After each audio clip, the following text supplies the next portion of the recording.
እንኳን የሱዳናዩ ሌላ ምክንያቱ ከሱ የበለጡ ተጫዋቾች ጋር ረቢቅ አድርጓል። አሪፍ እንቅስቃሴ አድርጎ አሸንፏል። ሴዶ ማርሻል አርትስ እንግዲህ ቀደም ሲል እንዳያችሁት አሁንም አስገራሚ ቪዲዮዎቹ መልቀቁን አልተወውም። የነሐሴ 21ዱ የአድዋ ፋይት ናይት ይጠበቃል። ዋና ፋይት ተደርጎ የሚጠበቀው የሴዶና የጆኒ ፋይት፣ ሌሎችም ተጨማሪ ፋይቶች ቀኑ እንዲናፈቅ አድርጎታል።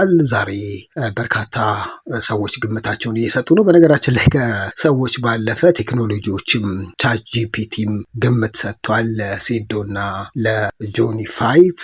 ቻት ጂፒቲ ማን ያሸንፋል አለ። ማንን ትገምታላችሁ እናንተ? ዛሬ እነዚህን እንነግራችኋለን። ጭላሎ ቲዩብ ነው። ሰብስክራይብ በማድረግ ጀምሩ።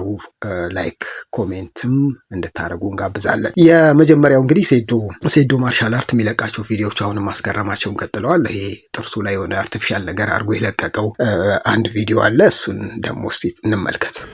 ኮች ሸቀል ምትለበለው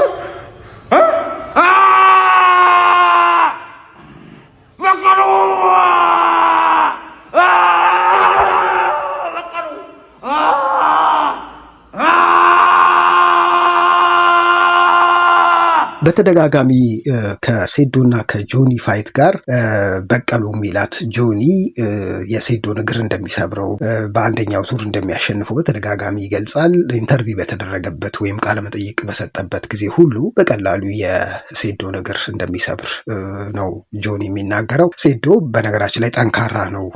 ሙሉ ሰውነቱ ላይ የሰራቸው ስፖርቶች ጥንካሬውን ያሳያሉ። ይህንንም ገልጿል ሴዶ።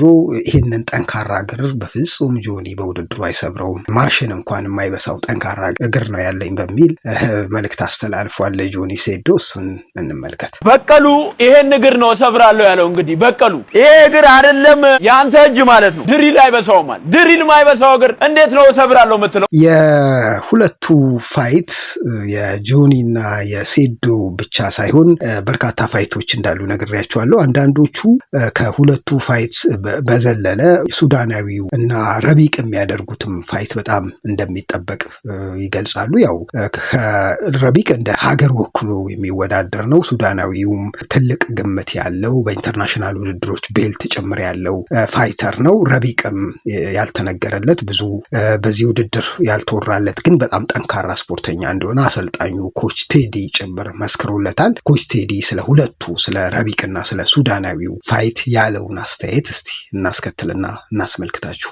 እንኳን የሱዳናዩ ሌላ ምክንያቱ ከሱ የበለጡ ተጫዋቾች ጋር ረቢቅ አድርጓል። አሪፍ እንቅስቃሴ አድርጎ አሸንፏል። ያለው አቋም በአሁን ሰዓት ላይ የሚያክለው ከሁለቱ ከጆኒ እና ከሴዶ እንዲሁም ከሌሎቹ ማን ያሸንፋል ትላላችሁ? ቻት ጂፒቲ ግምት ሰጥቷል።